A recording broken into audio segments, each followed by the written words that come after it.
Don't forget to subscribe, and turn the notifications. We upload daily. And check the source of this video to view all the images and videos if there was any.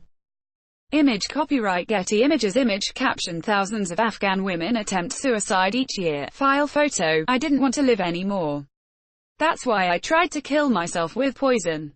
Jamila, not her real name, attempted suicide after she felt abandoned and betrayed by her fiancé, who decided, after a 6-year engagement, that he no longer wanted to marry her because she was not a young woman anymore. Jamila is 18 and her family arranged her engagement when she was just 12. She was taken to a hospital in Herat by her mother and treated for poisoning last month. Jamila is one of thousands of Afghan women who try to kill themselves every year. About 3,000 Afghans attempt to take their own lives every year, according to the Afghan Independent Human Rights Commission (AIHRC). Herat province accounts for more than half of all cases nationwide. According to health officials in Herat, 1,800 people tried to kill themselves in 2017 alone, of whom 1,400 were women, and 35 succeeded in taking their own lives. The figure is almost twice as high as the year before, when some 1,000 suicide attempts were recorded. Globally, there are more male suicides than female suicides, but in Afghanistan it is estimated that 80% of suicide attempts are made by women.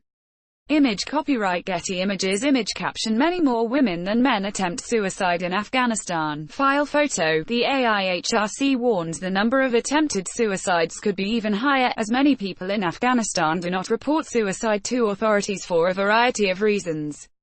Many people in religious rural areas keep suicide attempts within their families to themselves, as taking one's life is stigmatized and considered un-Islamic. There does not seem to be one single reason for Afghanistan's high female attempted suicide rate. Hawa Alam Nuristani of the AIHRC suggests reasons could range from mental health problems and domestic violence, to forced marriages and many other social pressures that women are increasingly facing. Image copyright Getty Images. Image caption: Afghan women say poverty, lack of rights and employment opportunities are among their biggest problems. What is clear is that life in Afghanistan is extremely difficult for many, especially women. The World Health Organization, WHO, estimates that more than 1 million Afghans suffer from depressive disorders, and, given that the country has endured 40 years of armed conflict, the actual number could be much higher. And violence against women is widespread. Based on the estimates of the United Nations Population Fund, 87% of Afghan women have been victims of at least one form of physical, sexual or psychological violence, and 62% have experienced multiple forms of abuse. Image copyright Getty Images. Image caption: according to UNICEF, a third of all Afghan girls get married before their 18th birthday. Forced marriages are also often quoted as a reason why women in distress seek suicide as an escape.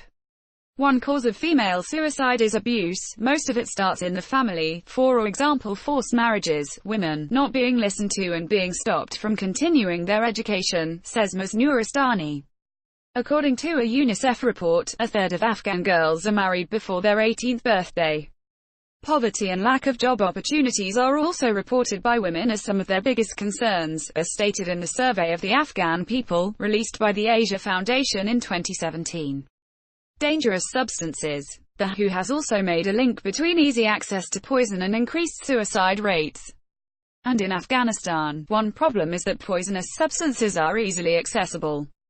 In the past few years, it has become easier for people to get hold of medicines and other substances, Mohammad Rafiq Shirazi, spokesman for Herat's main hospital, told the BBC Afghan service. Last year, we asked relevant organizations to take action to prevent dangerous substances from being readily available.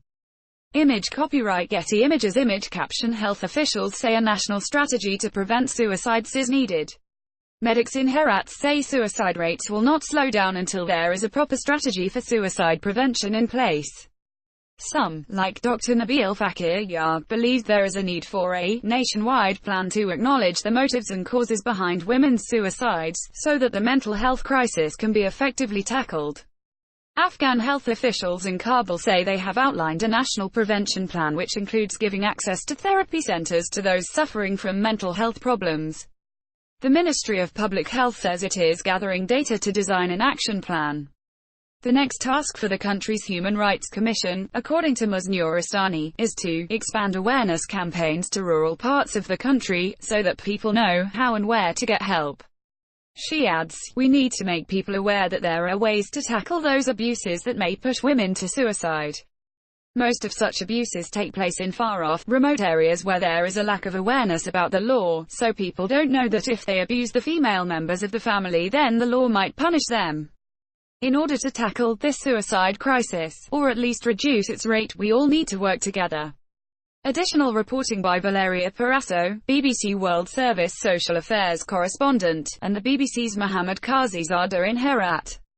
If you are feeling emotionally distressed and would like details of organisations which offer advice and support, click here. In the UK you can call for free, at any time, to hear recorded information on 0800 066 066. Outside of the UK, you can get more information about organisations which offer advice and support here.